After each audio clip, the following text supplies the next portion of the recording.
So hi friends, ఈరోజు మనం ITR ఎవరు ఫైల్ చేయాలనేది తెలుసుకుందాం. ముందుగా మన అకౌంట్ని ఫాలో చేసి ఈ వీడియోని లైక్ చేయండి. చాలామంది ఒక మిస్టేక్ చేస్తారు, శాలరీ ఉన్న వాళ్ళు మాత్రమే ఐటీఆర్ ఫైల్ చేస్తారనుకుంటారు. కానీ అది అసలు కరెక్ట్ కాదు.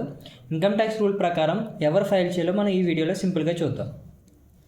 సో మీ యొక్క గ్రాస్ టోటల్ ఇన్కమ్ కనుక బేసిక్ ఎగ్జామ్షన్ లిమిట్ కనుక దాటినట్లయితే కనుక మీరు ఐటీఆర్ ఫైల్ చేయాల్సి ఉంటుంది. అసలు బేసిక్ ఎగ్జామ్షన్ లిమిట్ ఎంత అంటే కనుక 4 lakhs ఉంటుంది.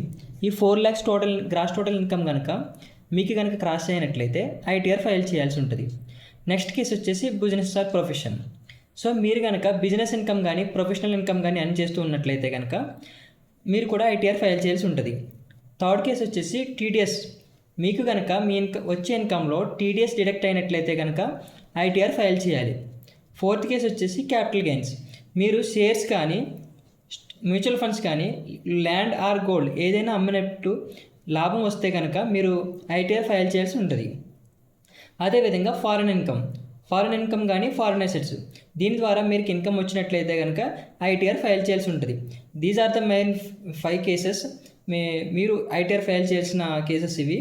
సో దీని గురించి ఇంకా బ్రీఫ్ ఎక్స్ప్లెనేషన్ కావాలంటే కనుక మీరు మాకు డిఎం చేయొచ్చు, లేదంటే మీకు ఎక్స్ప్లెయిన్ చేస్తే you can contact us by ఈ స్క్రీన్ మీద ఉన్న నెంబర్కి కాల్ చేసి మీకు మమ్మల్ని కాంటాక్ట్ అవ్వచ్చు. Thank you.